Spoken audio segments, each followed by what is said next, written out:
the healers, the spiritual people, people who work supporting and serving and helping others, but also there might just be somebody who's leaning on you a little bit more during this period.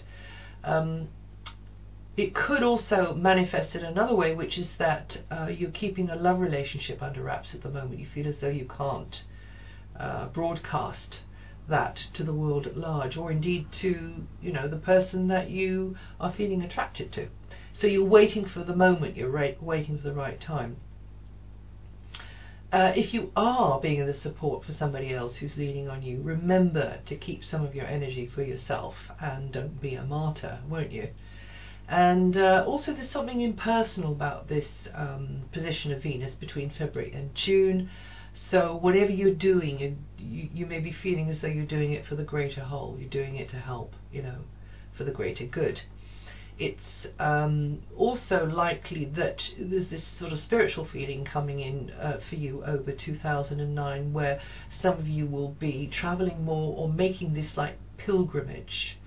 You feel, you know, it's not just a package tour, but it's a pilgrimage in some way, or indeed you might start off as a package tour, but then you find yourself landing up somewhere that you've got this huge connection with, or a person there, you've got a real resonance with that.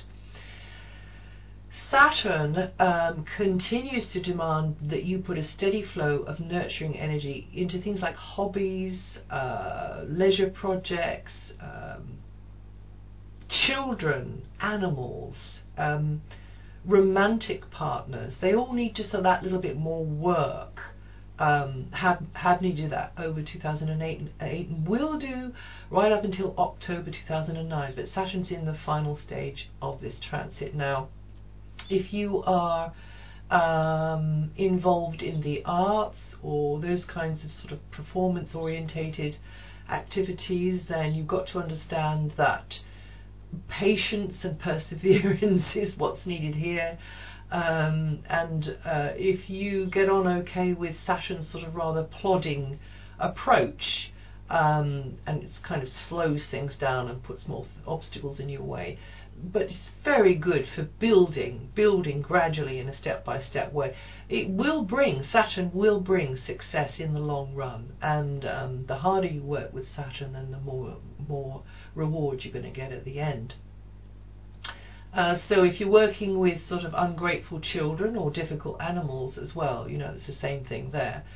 You need to get a grip of Saturn's one-track sort of blinkered vibration, and some of you will already have learned that the efforts that you made over 2008 can actually secretly bring quite a lot of inner sort of satisfaction. And indeed, you know, that's what Saturn can bring you, is that feeling of yep, I did it, I proved it, I met that challenge. Now Pluto has been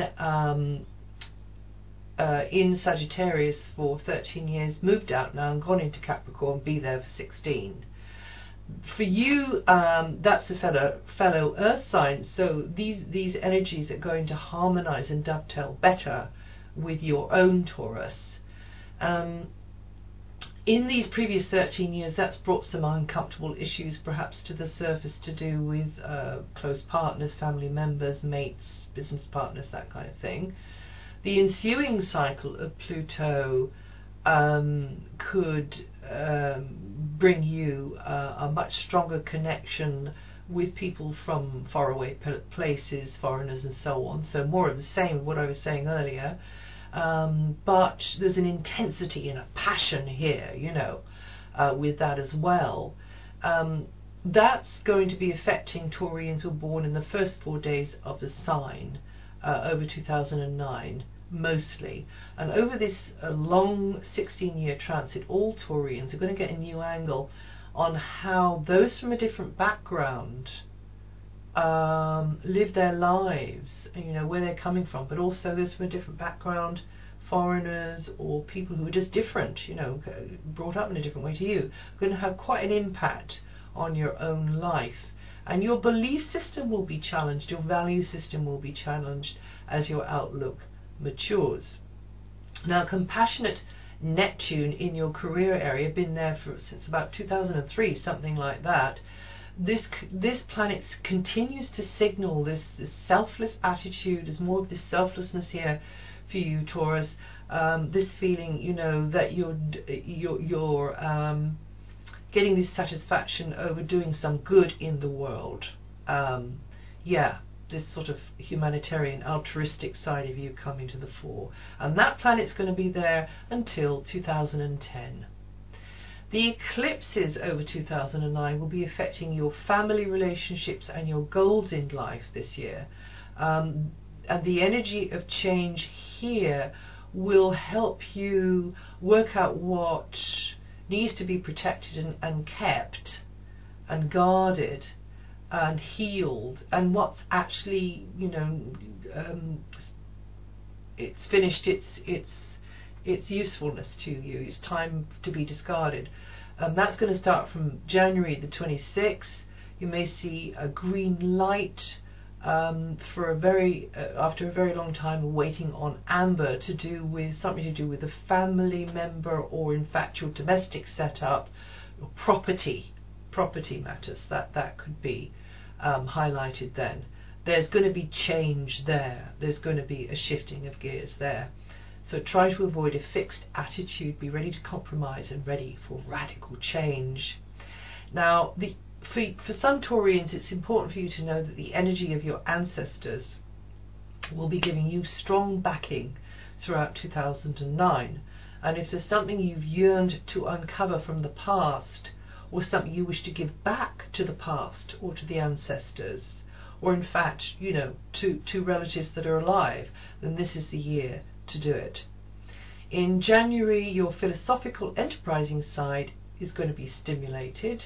This side of you that looks, you know, further afield to broader horizons. Travel or connections with faraway places are going to be highlighted, and you'll be enthusiastically looking forward to the future and in an expansive mood in January. And legal issues may be a focus, or you'll be feeling more opinionated and combative about general principles. However, legal advice and those who can give that advice will be very positive. You'll find somebody who's good at what they do, and it should be very positive for you in that department over 2009. Well, that's it. If you know your rising sign, have a listen to that too.